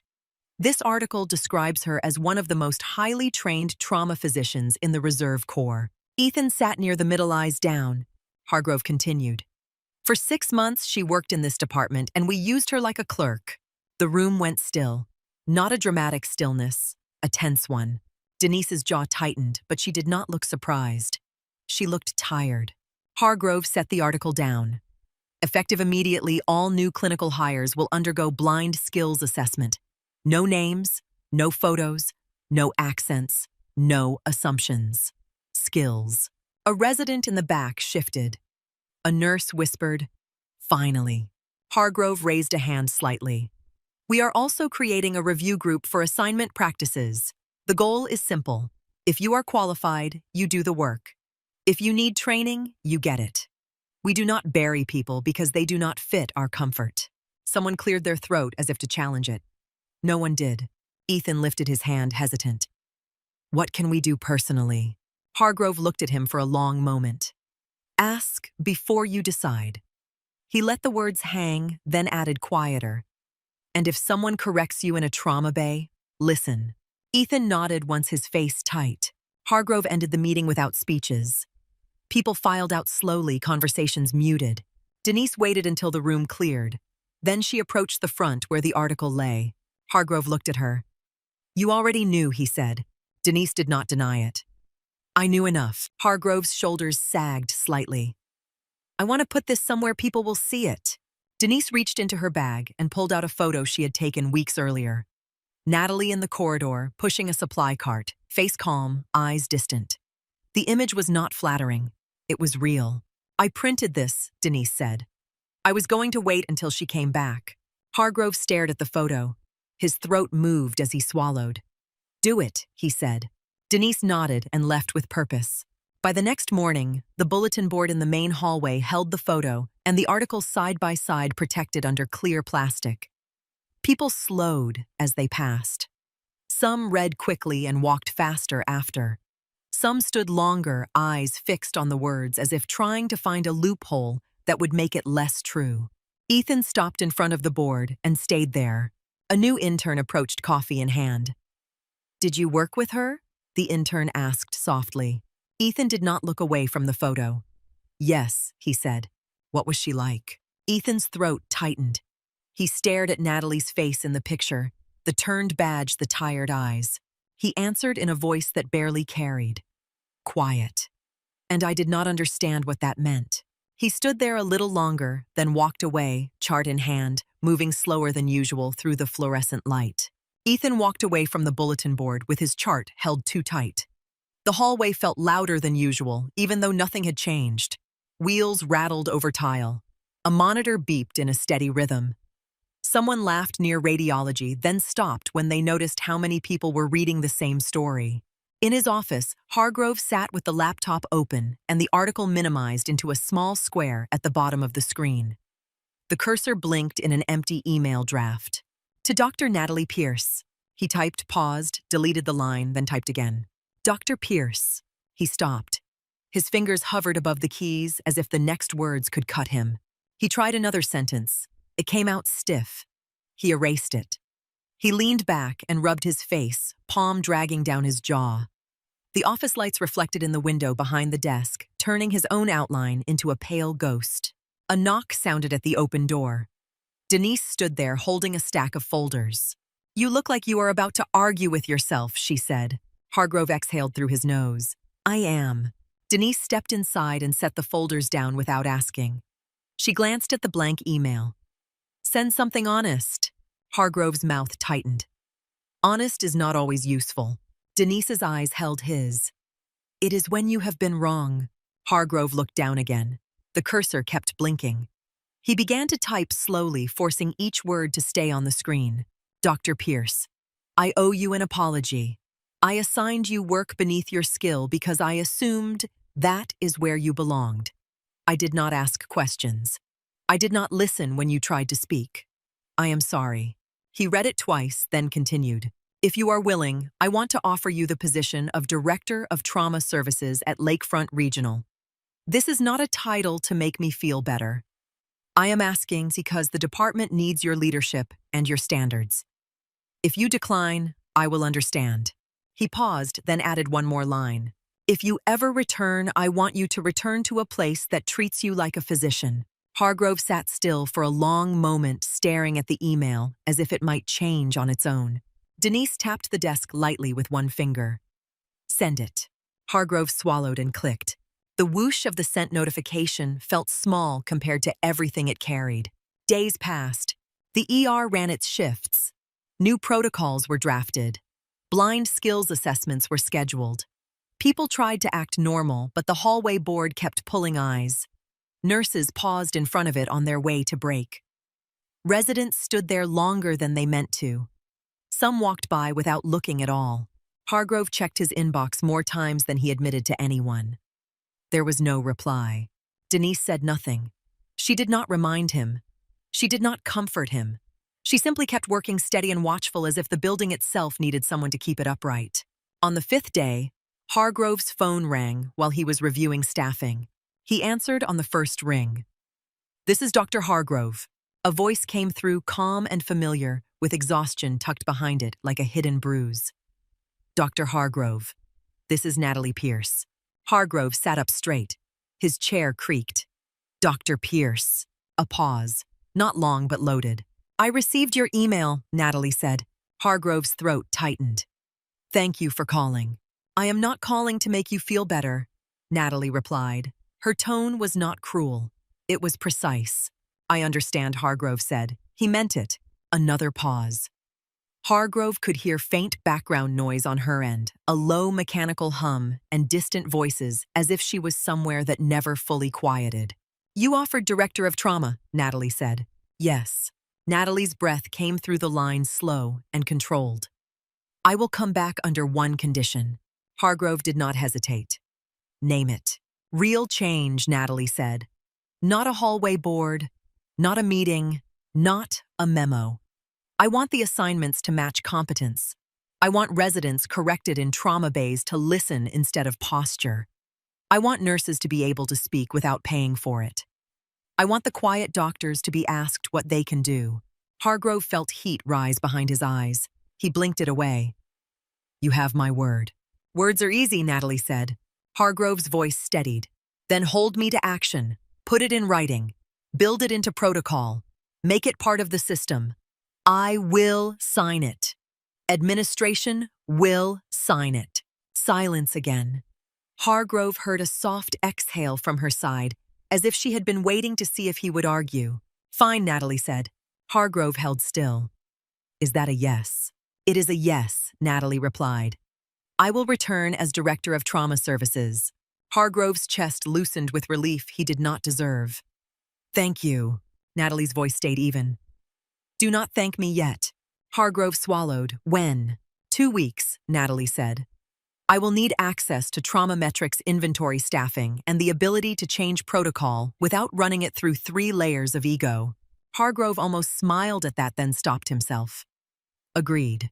The call ended simply. No extra words. No ceremony. Hargrove stared at the phone in his hand for a long moment, then set it down and opened a new message to the entire department. Dr. Natalie Pierce will return as Director of Trauma Services. Trauma protocols will be under her oversight. Be ready. He stared at the message and sent it before he could soften it into something polite. The news moved faster than any official email ever had. At the nurse's station, Denise read it once and tucked her phone away. Her mouth curved just slightly, then reset into professional calm. She went back to her patient list and started solving problems before they arrived. Ethan read the email in the hallway, shoulders tense. He walked into Trauma 2 and stood there for a moment, staring at the empty bed where Natalie had saved the steering column patient. He tried to picture what the room would feel like with her in charge. The thought made his stomach twist. He did not know if it was fear or relief. 2 weeks later, Dawn came in cold and pale. The hospital smelled the same. The lights hummed the same.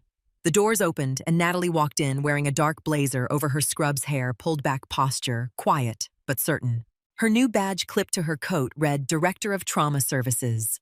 She paused at the threshold for a beat, letting the sound wash over her. Phones ringing, intercom paging, footsteps. A coughing patient in triage. Someone calling for a wheelchair. Then she moved. At the nurse's station, Denise looked up from a chart. She held out a coffee like it had been waiting for this exact moment. "You are back," Denise said. Natalie took the cup. "I am." Denise studied her face. "You look different." Natalie's eyes flicked across the board, then back to Denise. "I slept in a real bed." Denise gave a soft, brief laugh that cut through the morning tension. "I will take it." Natalie set her bag down behind the desk and pulled out a small notebook worn at the edges. She didn't open it yet. She looked at the board, at the names, at the assignments. Ethan approached from the trauma corridor, a tablet in his hand. His stride slowed as he got closer, as if his body wanted to turn away, and his pride refused. "Dr. Pierce," he said. Natalie turned toward him, "Dr. Brooks." The way she said his name was flat, not warm, not hostile, just accurate. It made him swallow. A resident hovered nearby, young and nervous, holding a tablet like a shield. "Dr. Pierce."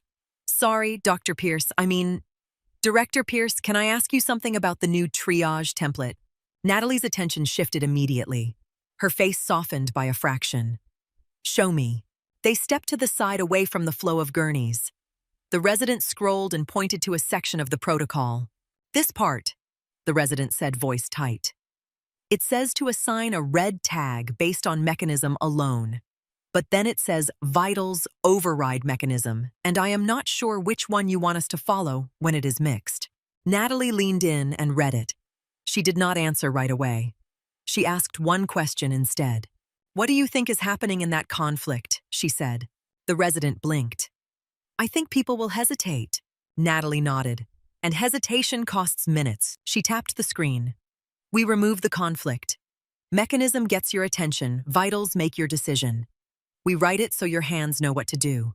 The resident's shoulders loosened. "So mechanism flags, vitals decide." Natalie looked up.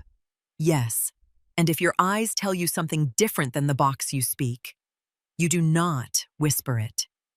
You say it." The resident nodded, relief visible. "Thank you." Natalie gestured back toward the desk. "Send me the edit request. We change it today." The resident walked away, moving faster, like the floor had become easier. Ethan stood a few steps away, watching the exchange. He looked unsettled, as if he had expected authority to arrive with a raised voice. Instead, it arrived with questions and clarity. The morning grew busy. Natalie moved through the department without making a show of it. She checked carts. She checked airway drawers. She watched how residents spoke to nurses and how nurses spoke back. She asked for vitals out loud, making sure everyone heard. She stepped into Trauma 1 when a patient rolled in with a head injury and watched the resident's hands not to catch mistakes, but to see where training needed to live. By afternoon, her office door stood open. It was not a large office. A desk, a chair, a computer, a window that looked out over the parking lot. On the desk sat her bag. The patch was inside it, still folded, still present. She did not frame it. She did not hide it. A soft knock came at the door. Ethan stood there, shoulders squared like he had rehearsed that posture. "Got a minute?" he asked. Natalie looked up. "Come in." Ethan stepped inside and closed the door behind him, not all the way, just enough to keep the hallway noise from swallowing his words. He sat carefully, hands on his knees. "I owe you an apology," he said. Natalie did not interrupt. She waited. Ethan stared at a spot on the desk. "I called your work lucky. I dismissed you. I did not listen when you corrected me. I made it about me being right instead of the patient staying alive." Natalie's face stayed still. Her eyes did not soften, but they did not harden either. Ethan took a breath. "When you stepped in, I felt exposed. I thought if I let you be right, it meant I was not good enough. So I tried to make you smaller." The words came out rough but real. Natalie leaned back slightly in her chair. "In trauma," she said quietly, "you do not get to protect your ego." Ethan nodded quickly. "I know." Natalie held his gaze. "If a nurse tells you something is wrong, you stop and listen. If another physician tells you not to cut, you stop and listen. If your hands are moving faster than your eyes, you stop." Ethan's throat moved, yes. Natalie let the silence stretch one more beat, then said, "I accept your apology. Keep proving it with behavior." Ethan's shoulders loosened like he had been carrying a weight on his collarbones. He stood. "Thank you," he said, voice low. Natalie nodded once. When Ethan left, Natalie sat still for a moment, listening to the hospital breathe. The intercom called a room number. A monitor alarm chimed and was silenced. Footsteps moved past her door, then away. Natalie reached into her bag and touched the folded patch, not to punish herself, not to comfort herself, just to confirm it was there. Then she stood, adjusted her badge, and walked back out into the department. Natalie's first month as Director of Trauma Services did not come with speeches. It came with mornings that started too early and ended too late. It came with clipboards, quiet corrections, and the steady repetition of doing things the right way until the right way became normal. She kept her office door open. Not wide, not performative. Just open enough that people could knock without feeling like they were interrupting a secret meeting. On a Monday morning, she stood in the simulation lab with a stopwatch in her hand.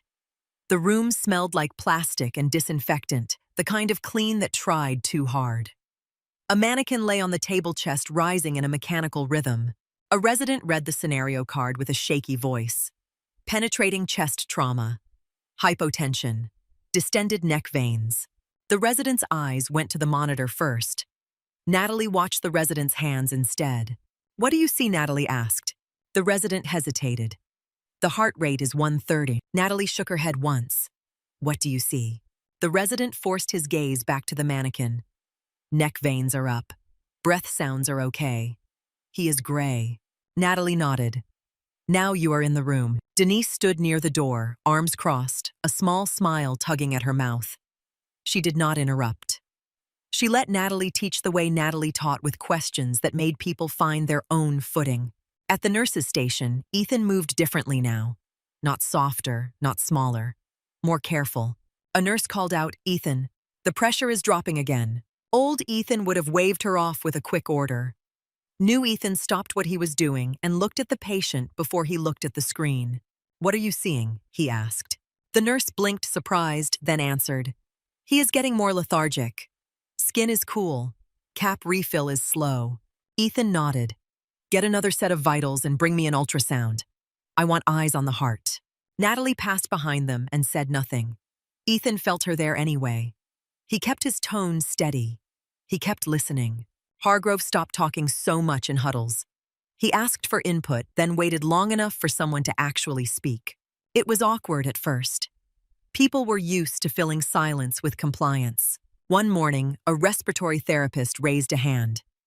"We keep running out of pediatric masks during surges." Hargrove opened his mouth to respond, then closed it again. He looked at Natalie. Natalie tapped her notebook. "Inventory counts are wrong. The supply room is stocked, but distribution is failing.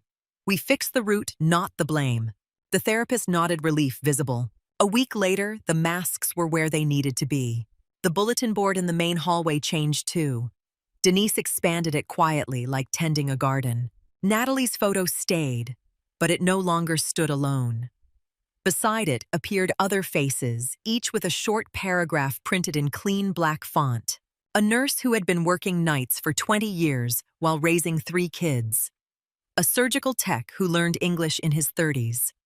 A new attending who had spent her residency in rural clinics before coming to Milwaukee. No hero language, no exaggeration.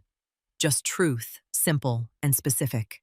People stopped to read, not always out of guilt, sometimes out of recognition. One morning, a new physician arrived with a rolling suitcase and a folder of credentials held too tight. He wore a crisp shirt under his white coat, hair neatly trimmed, jaw tense like he expected a fight. His name was Dr. Samuel Park. His accent was noticeable. His resume was better. Hargrove met him at the entrance, not sending a resident, not delegating the welcome. He shook Park's hand firmly. "Dr. Park," Hargrove said, "we reviewed your case logs and your skills assessment. You are going to trauma. No probation. No proving yourself. We hired you because you are qualified."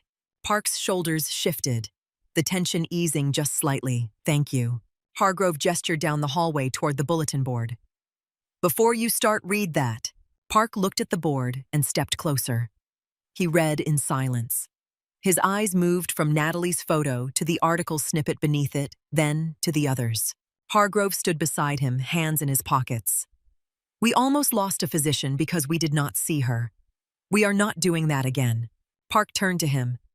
I appreciate you saying it out loud. Hargrove nodded. You should not have to guess. Natalie watched this exchange from the trauma desk without drawing attention to herself. She simply noted it the way you note a pressure trend finally turning in the right direction. In her office, the patch remained in her bag for a long time. She could feel it there, even when she was not touching it. Some days, it felt like a weight. Other days, it felt like a compass. One afternoon, she arrived to find a small frame on her desk. Plain wood, clear glass. Inside the patch lay flat edges still frayed, the old stain still visible. Natalie stared at it. Denise leaned in the doorway, expression careful. If you hate it, I will take it back. Natalie did not sit down. She did not touch the frame yet. You opened my bag. Denise lifted her chin. You left it unzipped. Natalie's mouth tightened, then softened. That is not an apology. Denise's eyes stayed steady. I am not sorry. Natalie looked at the patch again. The stitching was uneven in places. The fabric had worn thin where fingers had worried it for years. It looked fragile and stubborn at the same time. She finally touched the frame, fingertips resting on the glass. Keep it here, she said. Denise exhaled the smallest sign of relief. Good.